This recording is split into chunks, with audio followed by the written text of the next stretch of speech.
sama na nanma dia no mede ye na na twedi ampo kwa me san wi o akwasi me san wi o kwabena ta san wi o adwoafo wa san wi o ode san ye den papa ye ti koma na sofo ko Israel ni yakosa River Jordan sesa ye nsore makọ anto anya ma da sei ade le nsuo fo nipa ye ma sofo me bompaye na nsuo ni nyini ma sofo ba nsuo fo sofo ba wo so aben se den wo bompaye nsuo ni fa ne ma se ye amamre nsuo ni de ne ba ye kansa de ye ma no sa na che so asase ya tisu no ade ne wo bi na ye den awia bi asase we na tisu nya Israel dia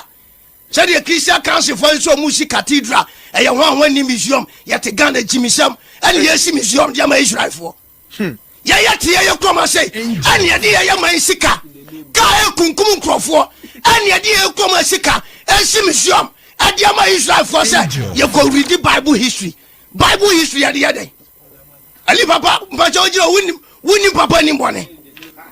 me papa na mani da ho wo ya papa ni da ho na heaven no kra Kristo ni bia nkobi ye hwe nwanum akonfo wate se konfo bi ni konfo bi nya okonda bo bi ye sofo ni nya sofo peso de ne ba fom eti ali media ma sem ye tiawa umu so isu amani abre ye be ye demonstration kase omofa Bible no ni Quran nto ba bi na omofa so mo hujia enu tire ma ko bodua da na ojiri so unim so bodua de me mo odua obodua emre bi na mi follow na mi wura dem na se papa me nya emre bi na mi o kai se mre bi ali odi akasha mitio wo be pa dua bo pa me nya dua bo ko kasa nyina dua bo ko ali ade o mni se o kai se mre bi me ka o mitia me kasa o kai se mre bi o ko je abusua mi contract so ko to gold amom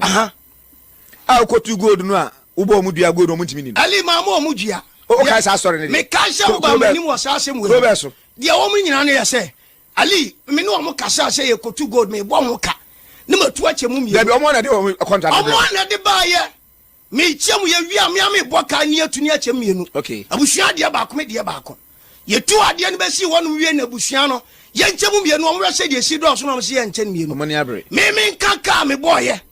na o mo tia ma bi nkwase chantwa ma no se ena se o ta o kai eburu eburu gold nifa ali me nya ne se o me sunsumu ni okay twani ya ne de ye aduma kasa ye anam ka kiro m se media me kom tugu me ne me nkra so bo akwa ye otiwe me macho ma ye o hwe be mo to ye se tuagu no so abo no obobo ya fefram anam kasa se wo bi obedi gold we bibia be kwa asamado ali so ni so ka se enipo makoma nan ko se fe etiram se obodua no anya duabo me no ka se kwa gold no muntimi ndi Messi abusua ni nyina ase ali na swale kra ye kono me say 5 to 10 years to come en swale ni abato to aso danim because ni pa bra ni nyamsom she Pentecost Methodist Roman she investment for my bank omo swale ma tompia water what do we call heaven ali yeti aswale mo ye investment aswale wa car aswale wa school aswale wa de o bia ye bo for de na discount kwa investment ali mpacho yi ma no investment ye ma hwan Kawasem. Ye investment in the man. I saw in your question, Papa dear. And your wine invested. I saw him, of course. I saw him, my bacho. She can't saw them in your coupon dear. And now you are selling it dear. I saw in India. I are selling it. I saw no see. I saw him. I saw in your solment to Sicabano. Why you the and almost that's to invest in Sakasema missionary schools. I saw the man in Macro and Yabinko. Now, me preach be myself be from me did not tell. The preaching can say, yet, Papa. Dr. Koko atene uradi nyakupo nshira no because papa we na bia adwuma amani pampempem ye bie me ka bi sha nsa adwuma no shifo agimi ko wo sofo onim kire no adwuma ba na wo sofo abie onom ne kokoam po wo sofo krabo wo twa no kokoam wo twa professor di makra kan kro na yetim ne bibi wo no mo me sese na na do be di ade na no ma yante so se woto yete se mahama atu tofie de mama ye na do so ba ye so de ho ani buroni adi afru plane eni atese na dia bonta ho a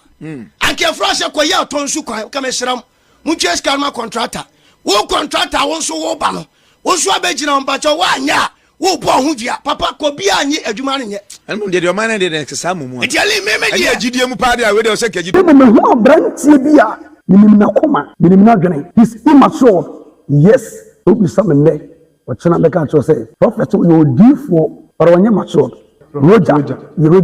is very good, he's nice. Or mature. And then I'm saying, mature the phone akasa in maturity, but on money for yejuma. Oba bontin be kasapa ni ya pe political suit ebi na dia hyew ya pe politics atade bi na dia hyew enti